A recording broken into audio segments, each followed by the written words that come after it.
What up, YouTube?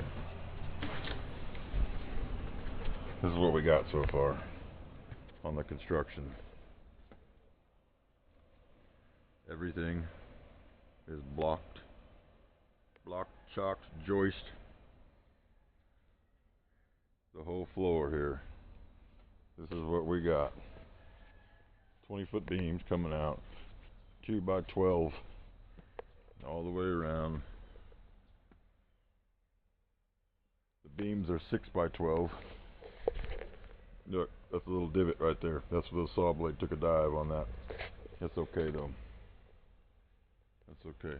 And this is what we're adding on to. The back of that. We'll keep you updated and posted. 20 by 30. Cottage ridge.